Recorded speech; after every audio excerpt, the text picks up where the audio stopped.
Hello, everybody, and welcome to this week's episode of our Southern California housing market update. This is for November 17th, 2020. I cannot believe we are already midway through November, approaching Thanksgiving. My name is Stephen Mead with Domicile Real Estate for people who love houses. And this week, of course, we're doing our normal update. And one of the things that's interesting is this is normally a fairly sleepy time of year in real estate. We don't have a huge amount of seasonality in California. This isn't like the Midwest where things get snowed in and the market completely slows down for a couple months. We're normally a lot more steadier, but there's usually definitely less activity going into Thanksgiving and heading through Christmas. And while I'd say that's happening a little bit, as you'll see from the data, it's not really slowing down in a way that we would see during other years. So without further ado, I'm going to go ahead and kind of jump into our slides for this week. Let me pull those up here. So again, this is for Southern California. So we run our statistics based on Los Angeles and Orange counties, and then we divide most of them into an under $1 million price range and a $1 to $2 million price range because these markets don't. So if we look here at kind of our new listings, so this is really a good way of doing supply. So if if we're always talking about supply and demand, this is the supply side of things. And you see we peaked here about 8 weeks ago in terms of the amount of supply, and then it's kind of steadily fallen, right? Still very healthy. Normally, if we go back and we look towards the beginning of the pandemic, I mean, supply was way, way down. We are still way above that in terms of supply over, well over 1,500 homes coming up each week here. And it's kind of leveled off, which is interesting. I would have expected this to fall a little bit more as we go into Thanksgiving, but not this year. If we look in our $1 to $2 million category, you see about 4 weeks ago, 3-4 weeks ago, it fell off to 500 units, but it's really kind of held steady there. So it's just kind of an interesting market because normally you see this gentle slope kind of heading down, and it just hasn't really been doing that. It's been kind of hanging on. If we compare this to last year, what I think is interesting is we are over 119 units more than we were last year. So almost a 10% increase in new listings this week versus the same week in 2019. This is just based on under $1 million inventory. I think that's probably the hottest end of the market if we're talking about where is the market the most heated. As an aside, we don't always like to use anecdotal data, but we launched a new listing this weekend, an entry-level single-family home. Over 40 list showings in 2 days, and 5 offers as of right now on that listing. So, that entry-level price range is still really red hot, especially for those properties that are attractive, the ones that people really want. Jumping back in here. Now, if we look at the other side, demand, right? These are new escrows.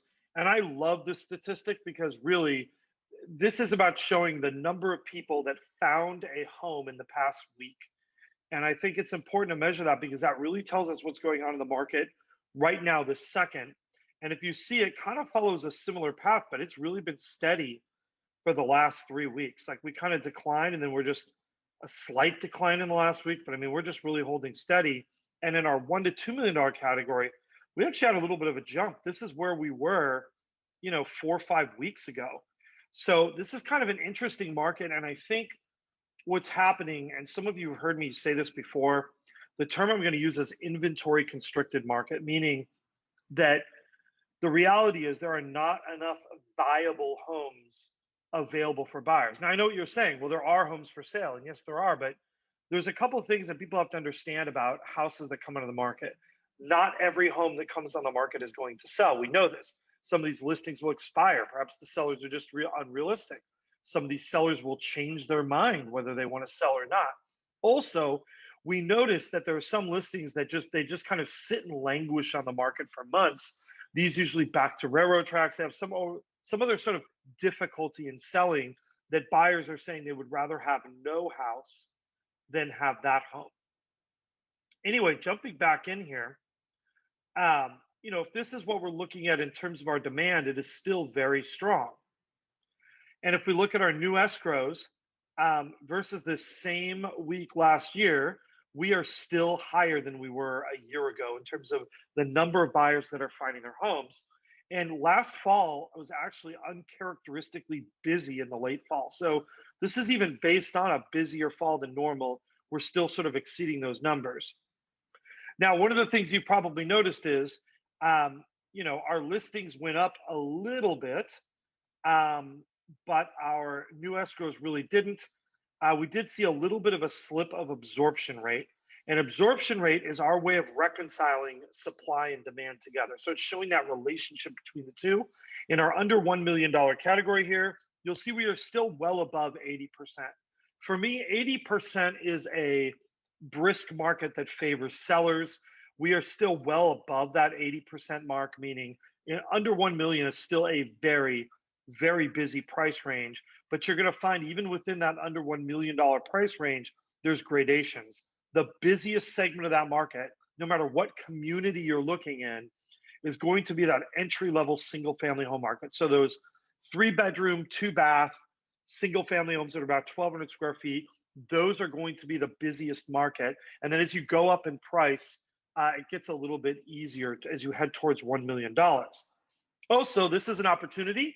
Let me plug our other video that we do weekly, which is our first time home buyer market specific video. So we do that just talking about market stats as they pertain to first time home buyers. So we actually divide up the market into entry level properties, condos, and single family. Now, if you look over here in our 1 to 2 million, we actually see our absorption rate jumped considerably as some of that inventory gets eaten away.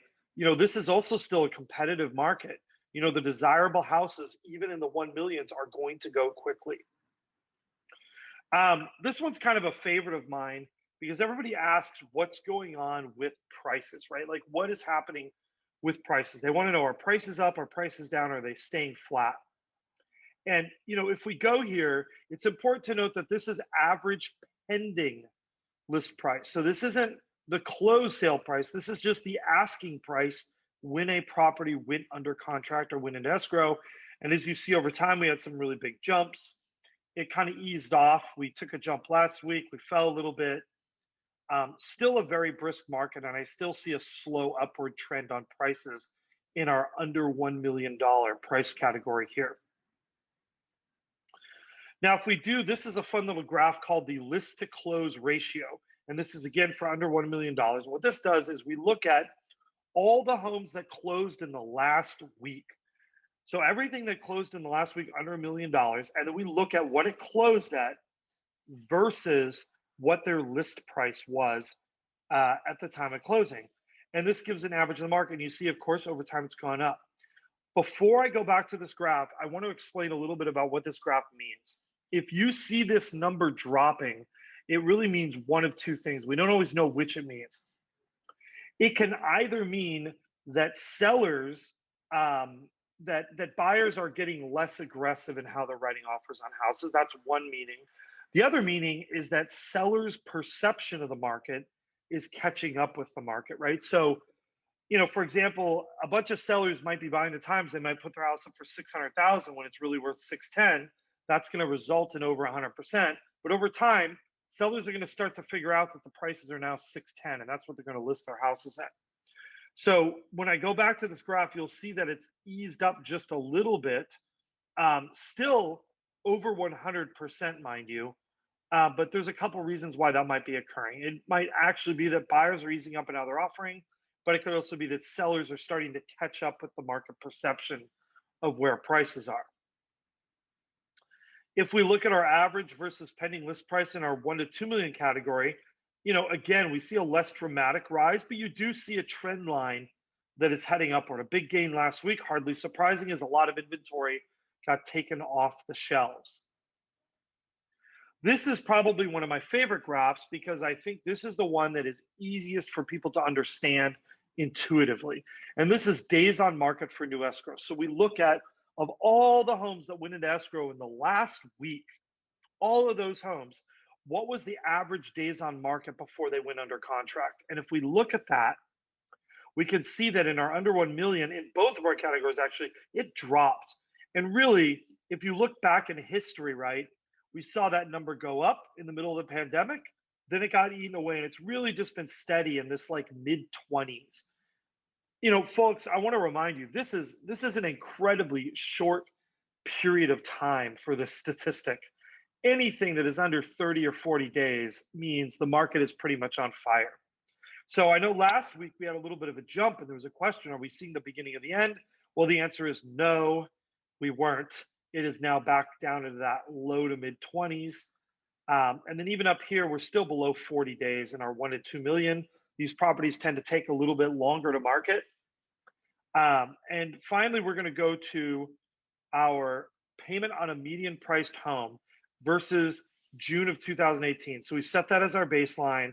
And if you look here, we are still, in that low 90%, meaning it is roughly 7 or 8% cheaper by payment today to buy a median priced home than it was back in June of 2018. A lot of people have been asking me, with the pandemic, with stimulus not being renewed, is it just crazy that our real estate market is the way it is? And my answer to them is no, because I think our market has actually already taken a drop. Homes are cheaper to buy now than they were 2.5 years ago. That may not be a nominal price drop, but it is a payment drop, meaning it's more affordable and more accessible to people. So we talked about some questions that we were going to answer in this.